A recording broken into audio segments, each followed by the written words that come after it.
നമസ്കാരം, എല്ലാവർക്കും പ്രവാസി മലയാളിയിലേക്ക് സ്വാഗതം. സാങ്കേതിക തകരാർ, വിമാനം വൈകി പുറപ്പെടൽ എന്നിവയുടെ പേരിൽ ദിനംപ്രതി ഇപ്പോൾ പഴി കേൾക്കേണ്ട അവസ്ഥയിലാണ് എയർ ഇന്ത്യ എക്സ്പ്രസ്. ഇത് ഇന്നും ഇന്നലെയും തുടങ്ങിയ പ്രശ്നമേയല്ല.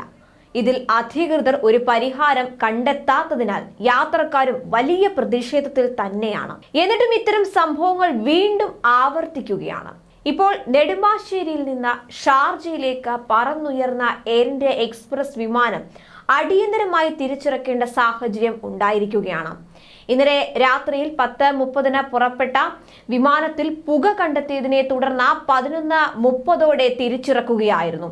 വിമാനത്തിൽ ഉണ്ടായിരുന്ന ഒരു യാത്രക്കാരനാണ് പുക കണ്ടതായി ജീവനക്കാരെ അറിയിക്കുന്നത്. അരമണിക്കൂറോളം പറന്ന ശേഷമായിരുന്നു പുക കണ്ടെത്തിയത്. ഈ വിമാനത്തിലുണ്ടായിരുന്ന 170ഓളം യാത്രക്കാരെ ദുബായിൽ നിന്ന് വന്ന മറ്റൊരു വിമാനത്തിൽ കയറ്റി യാത്രയാക്കുകയും ചെയ്തിട്ടുണ്ട്. തുടർച്ചയായി ഉണ്ടാകുന്ന സാങ്കേതിക തകരാറുകൾ വിമാന കമ്പനിയിലുള്ള വിശ്വാസമാണ് നഷ്ടപ്പെടുത്തുന്നതെന്ന് യാത്രക്കാരും പറയുന്നു. അതേസമയം കഴിഞ്ഞ 2 ദിവസങ്ങൾക്ക് മുൻപാണ് എയർ ഇന്ത്യ എക്സ്പ്രസിന്റെ തിരുച്ചിറപ്പള്ളി ഷാർജ AXB 613 വിമാനം സാങ്കേതിക തകരാറിനെ തുടർന്ന് തിരുവനന്തപുരം അന്താരാഷ്ട്ര വിമാനത്താവളത്തിൽ എമർജൻസി ലാൻഡിംഗ് നടത്തിയത്. വിമാനം നിലത്തിറക്കുന്നതിന് മുന്നോടിയായി വിമാനത്താവളത്തിൽ ജാഗ്രതാ നിർദ്ദേശം നൽകിയിരുന്നു. 161 യാത്രക്കാരാണ് വിമാനത്തിൽ ഉണ്ടായിരുന്നത്.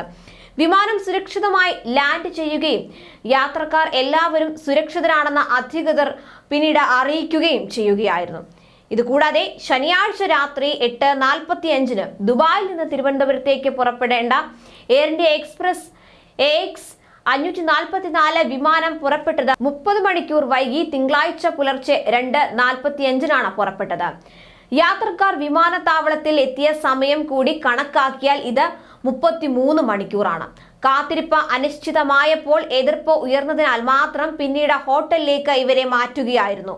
160 പേരുടെ യാത്ര അനിശ്ചിതമായി വൈകിയതിനാൽ ഞായറാഴ്ച നടക്കേണ്ട 2 വിവാഹ നിശ്ചയങ്ങളാണ് മുടങ്ങിയത്. സാങ്കേതിക തകരാർ എന്ന വിശദീകരണമാണ് അന്നും എയർ ഇന്ത്യ എക്സ്പ്രസ് നൽകിയത്. എന്നാൽ ഞായറാഴ്ച രാത്രി പുറപ്പെടേണ്ട വിമാനം കാര്യമായി വൈകിയില്ല. മറ്റൊരു വിമാനമാണ് ഈ സർവീസിന് ഉപയോഗിച്ചത്. ഇതിലെ ഒരു യാത്രക്കാരിയായിരുന്നു ഞാനും.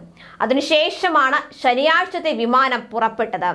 യാത്രക്കാരിൽ 20 കുട്ടികളും 50 സ്ത്രീകളും ഉണ്ടായിരുന്നു. തിരുവനന്തപുരം, കരിപ്പൂർ എന്നിവിടങ്ങളിലേക്ക് നേരത്തെ എയർ ഇന്ത്യ സർവീസ് ഉണ്ടായിരുന്നുവെങ്കിലും ഇപ്പോൾ എക്സ്പ്രസ് മാത്രമാണ് ആശ്രയം. ശരാശരി കണക്കെടുത്താൽ ഒരു ദിവസം ഇടവിട്ടുള്ള ദിവസങ്ങളിൽ പോലും വിമാന സർവീസുകൾ വൈകുന്നുണ്ട്. എയർ ഇന്ത്യ എക്സ്പ്രസിന്റെ ടിക്കറ്റ് ക്യാൻസൽ ചെയ്താൽ ഒരാഴ്ച കഴിഞ്ഞു മാത്രമേ റീഫണ്ട് ലഭിക്കൂ. മറ്റ് വഴിയൊന്നുമില്ലെങ്കിൽ മാത്രം എയർ ഇന്ത്യ എക്സ്പ്രസ് എന്ന നിലയിലേക്ക് യാത്രക്കാർ എത്തുന്നതായി ട്രാവൽ ഏജൻസികളും പറയുന്നുണ്ട്.